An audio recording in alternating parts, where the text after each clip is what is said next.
আসসালামু আলাইকুম ও রহমতুল্লাহ। প্রিয় দর্শক, কাল মঙ্গলবার দিবাগত রাত পবিত্র শবে বরাত। অনেকেই বিভ্রান্ত হয়ে পড়েন, কি আমল করব, রোজা কয়টি, নামাজ কত রাকাত। আজ সব জানব সহিহ দলিল অনুযায়ী। এক, শবে বরাতে কি আমল করবেন। শবে বরাতের সবচেয়ে গুরুত্বপূর্ণ আমল হলো এক, খাঁটি তওবা। এই রাতে সবচেয়ে আগে করবেন নিজের গুনাহ স্বীকার করে তওবা। আল্লাহকে বলুন, হে আল্লাহ, জেনে অজানে সব গুনাহ করেছি, সব ক্ষমা করে দিন। দুই, ইস্তেগফার। বেশি বেশি পড়ুন, আস্তাগফিরুল্লাহ, আস্তাগফিরুল্লাহ, কমপক্ষে 100 বার। ইস্তেগফার রিজিক বাড়ায়, বিপদ দূর করে। তিন, নফল নামাজ। রাতে নফল নামাজ পড়া উত্তম, তবে মনে রাখবেন 12 রাকাত বা 100 রাকাত নির্দিষ্ট কোনো নামাজ সহি নয়। আপনি পড়তে পারেন 2 রাকাত অথবা 4 রাকাত, 6 রাকাত বা 8 রাকাত।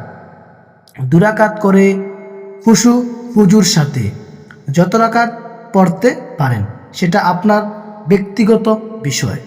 4, কোরআন তেলাওয়াত। যতটুকু পারেন 1 পৃষ্ঠা হলেও পড়ুন, না পারলে সূরা ইয়াসিন, ফালাক, নাস পড়ুন। 5, দুরূদ শরীফ। বেশি বেশি পড়ুন, আল্লাহুম্মা সাল্লি আলা মুহাম্মদ, সাল্লাল্লাহু আলা মুহাম্মদ। দুরূদ শরীফ ছাড়া দোয়া কবুলের পথ বন্ধ থাকে। 6, অন্তর পরিষ্কার করা।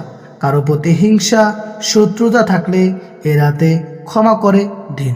হাদিসে এসেছে, বিদ্বেষ পোষণকারীরা এ রাতে ক্ষমা থেকে বঞ্চিত হতে পারে। 2, শবে বরাতের রোজা কয়টি রাখবেন।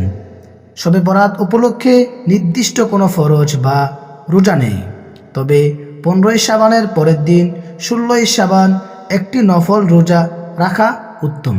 সেটি হচ্ছে আগামীকাল মঙ্গলবার, তারপরের দিন বুধবার আপনি রোজা রাখবেন। চাইলে শাবান মাসে আরও নফল রোজা রাখতে পারেন, সবই নফল।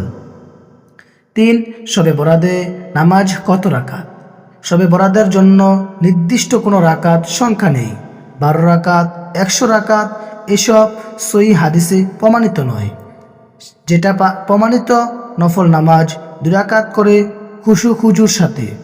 গুরুত্বপূর্ণ সতর্কতা, প্রিয় দর্শক, শবে বরাত মানে গ্যারান্টির প্রতিশ্রুতি নয়, অতিরঞ্জিত কথা নয়, বরং আল্লাহর দরবারে ফিরে আসার সুযোগ।